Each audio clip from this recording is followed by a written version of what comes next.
Hello বন্ধুরা, আশা করি সকলেই খুবই ভালো আছেন। তো বন্ধুরা, আজ আমি আপনাদেরকে শেখাবো ফ্যাক্টরি কিভাবে হ্রাস করতে হয়। না বিসমিল্লাহ বলো, দেখছি মানে বোঝা হয়ে গেছে কি মনে রাখি। বন্ধুরা, আমরা আবারও স্টার্ট করে দিছি এন্ড এইবার আমরা ভাই ফ্যাক্টরিতে রাজ করেই ছাড়বো, ঠিক আছে? তো এখন কি করতে হবে দেখেন, আমি কত স্লোলি নামতেছি। এমনিতে এখানে স্লোলি নামে, ওটা কোনো বিষয় না, একটু সাইডে নামতে হবে, একটু এদিক ওদিক হওয়া যাবে না, ঠিক আছে? এই দেখেন আমার সাথে কতগুলো এনিমি নামছে। এখন আমাকে গাইস চুপি চাপি থাকতে হবে, চুপি চাপি উপরের দিকে লক্ষ্য রাখতে হবে যে একটা এনিমি আছে নিচে নামবে। আর ভাই এবার ঘুষি দিয়ে নাক মুখ একেবারে বক্সালা দিতে হবে, ঘুষি দিয়ে। হ্যাঁ হ্যাঁ হয়েছে গাইস, ও যেভাবে আমাকে ঘুষি দিচ্ছে না, ঠিক ওইভাবে ঘুষি দিয়ে নাক মুখ বক্সালা দিতে হবে আমার মতো। আর মিজাজ খারাপ হয়ে যাচ্ছে, কেমন যেন ফাইজলামি করতে আইছি আমি র্যাঙ্ক ম্যাচে। তো গাইস, আপনি যদি ফ্যাক্টরির কিং হইতে যান বা ফ্যাক্টরি রাজ করতে যান, তাহলে আপনাকে কি করতে হবে জানেন?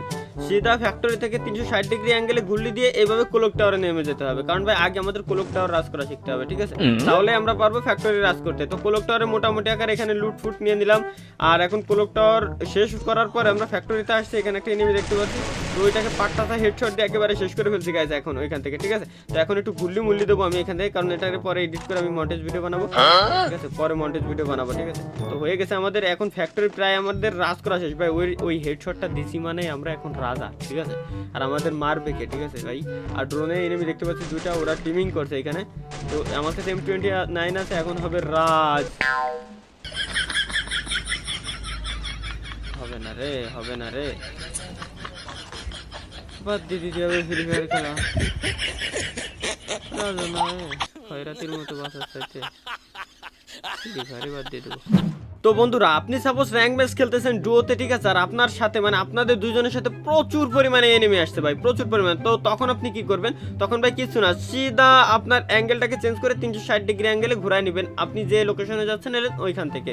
তো এরপরে চলে যাবেন, দেখবেন আগে গান টান পান নাকি কোনো জায়গা ভাই। যদি গান পেয়ে যান তাহলে ঘরের ভিতরে আপনি একটা কাজ করতে পারেন, চুপটি করে বসে থাকতে পারেন, অথবা গান টান মোটামুটি আকারে নিয়ে এনিমি যদি থাকে তাহলে ভাই যে আমার মতো এভাবে হালকা করে রাশ করে দিতে পারেন।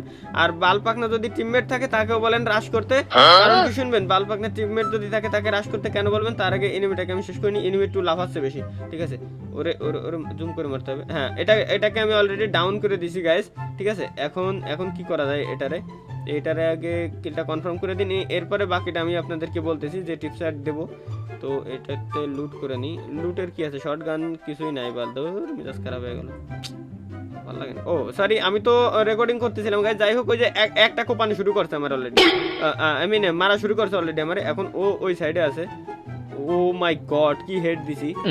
আর কি 37-এর হেড তো পড়ে না। যাই হোক, কি বডি দিছি গাইস, মাই গড, এক বডিতেই শেষ। তো আমার কাছে মেডিকিট যা ছিল ওইটাতে মোটামুটি কমপ্লিট। ওর কাছে MP40, এখন এখান থেকে ভাগতে হবে গাইস। ওর কাছে মনে করেন যে শর্ট রেঞ্জের গান এনিমির কাছে আছে, আর আপনার কাছে আছে লং রেঞ্জের গান। তো আপনি কি করবেন, এভাবে ভাগবেন, ঠিক আছে?